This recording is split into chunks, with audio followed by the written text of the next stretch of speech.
All right, folks. So here we are. We've looked at building our decking support structure with the ledgers and the joists every 16 inches apart that are going to support the decking material. And now we're going to talk about actually building the deck.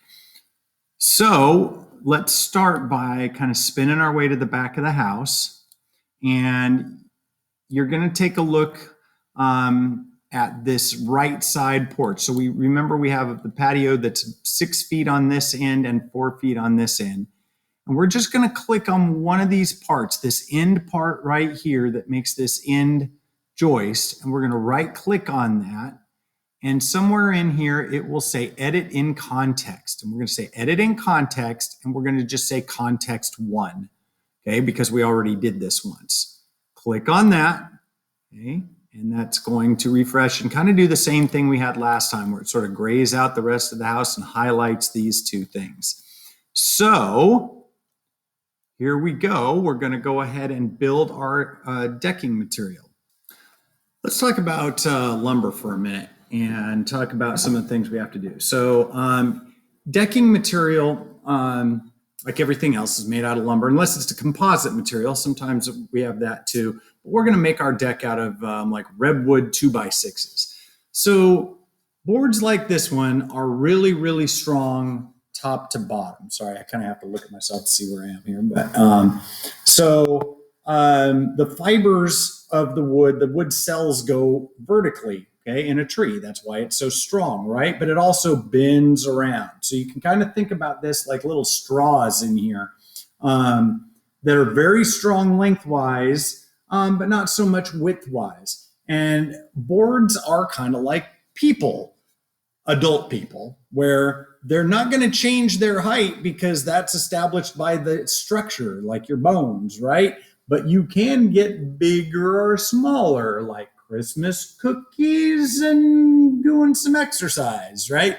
So what happens to a board like this is in the summertime, it's going to actually shrink because the humidity is down, the board's absorbing less moisture, and it's going to actually get dimensionally smaller. A board like this will shrink by probably about 1/16 of an inch wide, okay? And in the winter, it's going to expand. So if we built our deck in the wintertime and you put a board right up against this other board and kept doing that,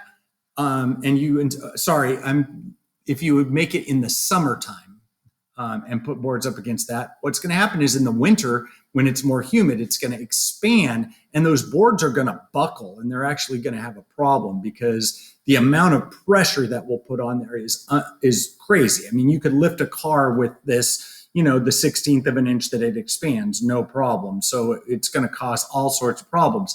So we have to account for that. So when you see a deck and you see the gaps in between that, you see the gaps in there, that's not just because you feel like having rainwater drain or anything else like that. It's because those boards are going to expand and contract. So we have to account for that here too. All right, so we're editing in context. So we're going to sketch on this face of this board that's on the front, kind of left side of the house. N brings me normal to that plane. So we're looking at this. I'm going to zoom in and I'm going to make my 2x6. So corner to corner rectangle, we're going to start right there. We're going to have them this way.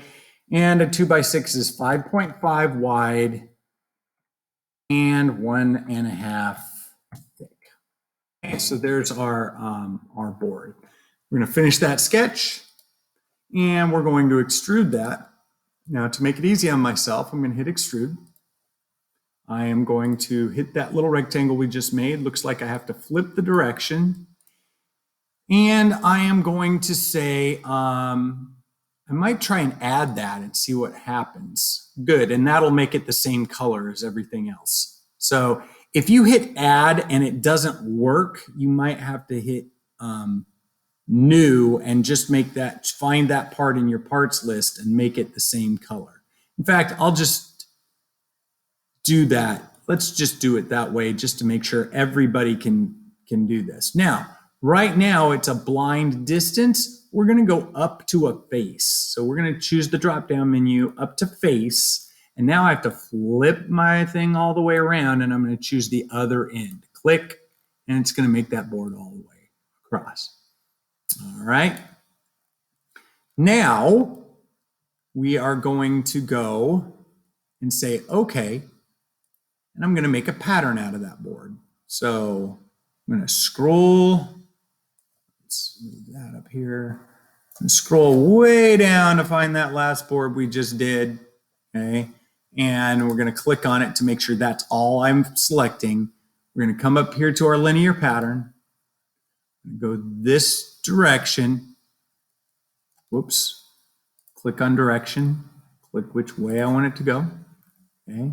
And we're going to have it go a distance of 5.75. And what we're doing is we're going to put a 1/4 of an inch gap, which is about the maximum you want, somewhere between an 1/8 and a 1/4. And usually people do about 3/16 inch of a gap to allow for that expansion and contraction.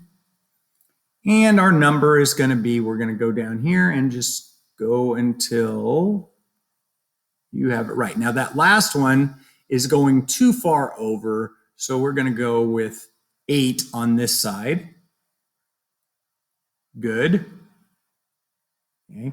Now, if you can add it, I changed my mind again. Oh, see what happens? It doesn't allow me to add that because it's not touching. Maybe the first one I needed to add. So I'm going to stick with my original plan and we'll say new. Okay. And we'll say good. Don't worry about the colors and all that sort of stuff. Now we're going to come back to that sketch I already made that now has been hidden from me. And I'm going to double click on that sketch that I just made over the extruded linear pattern at the bottom here. Okay. And we're going to make another one. Oh, I take that back. I'm going to get out of here. Sorry, because it's hiding the other things. Okay. We're going to make a new sketch. Let's make another sketch on this face again. Again, we're going to go N for normal. View here. And we're going to come out past this. Now I'm going to make a rectangle, but I'm going to come out a little bit because usually the decking does overhang maybe about 1/2 of an inch. So I'm going to come out here, choose my rectangle. We're going to come out here and hover. Okay, so I'm not clicking. I'm just hovering over that corner and coming out. Get that yellow line out here. Click.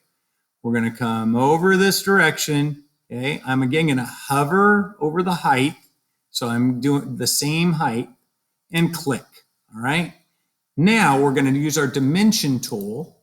And between these two lines, click there, we're going to put 0.25 to continue that gap pattern. And right here from this line to this point is going to be 1/2 of an inch. Let's make it 3/4 of an inch, 0.75. It will be hanging over the end. Okay. Finish your sketch. We're going to again extrude to next, extrude or up to face, extrude this. We're going to, instead of blind, we're going to say up to face, and we're going to choose that face on the other end. Again, that. Okay. It might make it a different color, but we're all good. All right. We will go at the end. I remember that this was part 71 for me. It might not be quite the same for you, but we'll figure that out. We'll make it all the same color at the end. Now, the reality is that I've got solids going through solids. So if we were really building this deck, we'd cut notches out where the posts are. But we don't need to do that for this because it's going to look good and you get the idea. All right, let's come over to this other side. And we're going to sketch again. Sketch. This time we're on this side. N for normal gets us so we're looking straight on at it. And we're going to do the same thing going the other direction. So we're going to make our 2x6, 5.5, and 1.5 thick. If you missed one, remember you can use the dimension tool. We're going to say okay. And we're going to extrude that little rectangle that we just made. We're going to go up to face, Flip it around to the other side, choose that end, and good. Okay. And we're going to come back over here and pattern this that we just made. So roll all the way down your parts. Now again, you might be a 1 or 2 off from me, but I'm going to say I want to take that last part I made, make a linear pattern out of it. What direction do I want to go? I want to go that direction. Okay, looks like I have to flip it. We're going to go every 5.75 inches, and we're going to go until, I got to zoom out here, but we're going to go until we get the right number of them. Whoa, I went a little too far. Now, it just so happens that that's sticking out.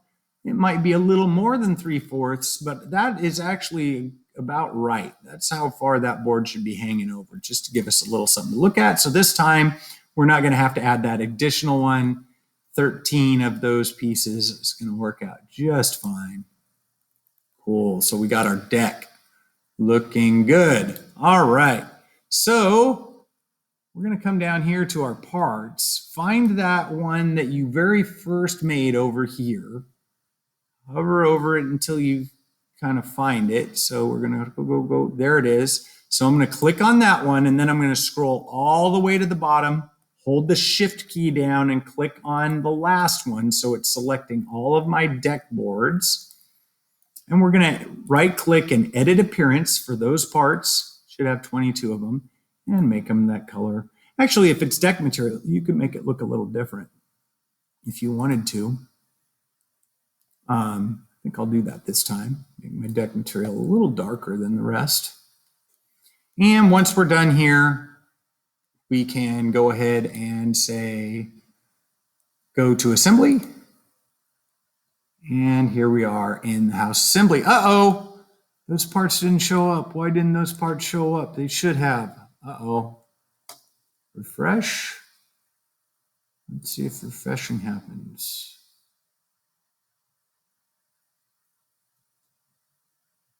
Oh no, it didn't make my parts. I didn't think that that was going to happen. So here's what we're going to do. Now, somewhere you have a part studio. That's fine. We're going to go ahead and leave that alone and have this be looking like that. There's my part studio that has those in it. Now, last time when we did this, you might have to look through, or you might have to go in here to kind of find what those is. We never named it, so it should be called Part Studio 1, 2, 3, 4, 5, something. Let's just go ahead. I'm not going to make us redo that thing. I thought that because it was a part studio that it would work okay. I know that assemblies can't be updated, but I thought part studios could. Guess I was wrong. So, oh well. That's the way it goes. We may go back and do something to put those on there again, or if I can figure out a way, we will deal with it. But for now, let's just take a picture of this like that and put it in there. And that is good enough for this one. All right, we will see you on the next one.